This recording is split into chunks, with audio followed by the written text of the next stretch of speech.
Después de la Primera Guerra Mundial, todos los países partícipes en esta habían sufrido graves daños económicos. Estos países son principalmente Alemania, Francia y Reino Unido. Sin embargo, Estados Unidos, también partícipe de esta gran guerra, no sufrió estos devastadores daños económicos debido a su entrada tardía.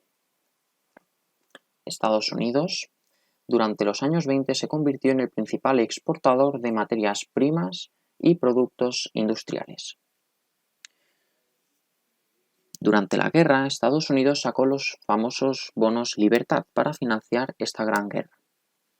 Este instrumento financiero fue adquirido por bancos, brokers especialistas y también por la clase media.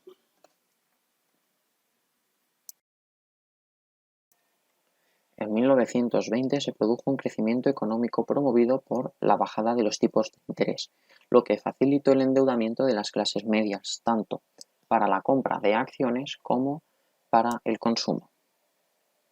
Esta compra de acciones mediante el endeudamiento provocó una euforia bursátil, llegando al punto de que en 1924 se había triplicado el valor inicial de las acciones.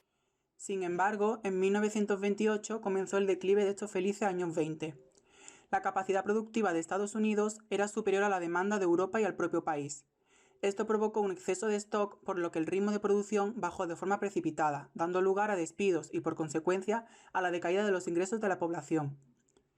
Finalmente, el 29 de octubre de 1929, llamado el Martes Negro, se registró la mayor caída de la bolsa, donde Dow Jones había caído más de un 25% de su valor, lo que equivale aproximadamente a 5.000 millones de dólares. Este desplome de la bolsa provocó una pérdida del patrimonio de los inversores, que desembocó en el impago de préstamos que habían pedido para comprar estos títulos. Además, esta crisis bursátil creó desconfianza hacia los bancos, lo que provocó la salida masiva del dinero depositado en las entidades, por lo que muchas de estas quebraron.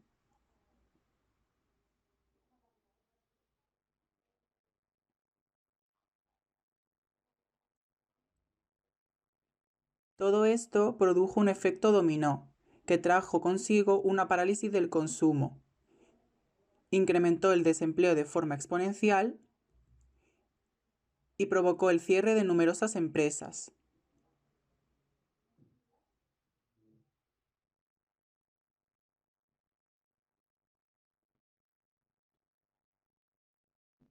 No obstante, esta crisis no fue solamente estadounidense, sino que se expandió hacia Europa.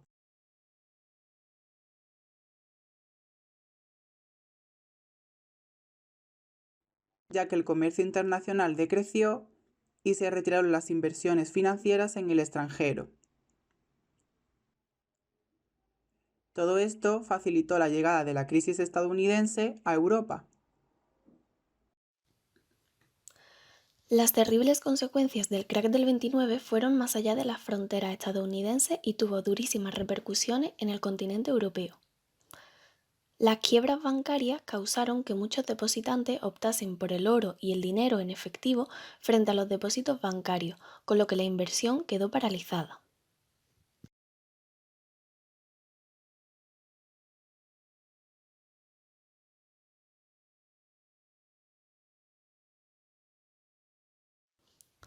Por otra parte, el descenso de los precios dejó con escaso poder de decisión a los vendedores, mientras que los compradores continuaban a la expectativa. A todo ello hay que añadir que el aumento del paro provocó una disminución del consumo, con lo que las empresas paralizaron la inversión para renovar sus infraestructuras.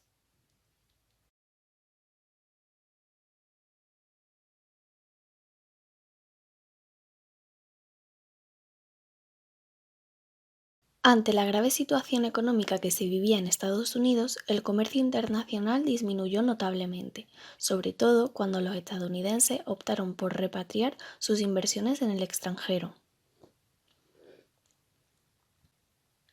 Ya en 1931 la crisis había hecho mella en una debilitada Europa y las repatriaciones de capital estadounidense habían provocado quiebras en los bancos austríacos y alemanes, al tiempo que se producían fuertes tensiones en la Bolsa de Londres.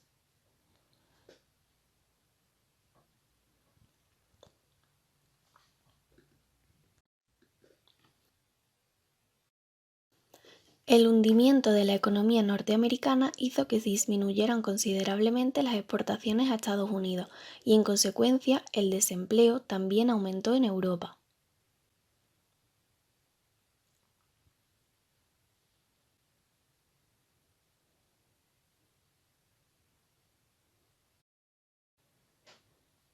En Alemania e Italia, las consecuencias fueron tan terribles que ascendieron al poder grupos fascistas, liderados por Hitler y Mussolini, y desembocaron en una gran guerra.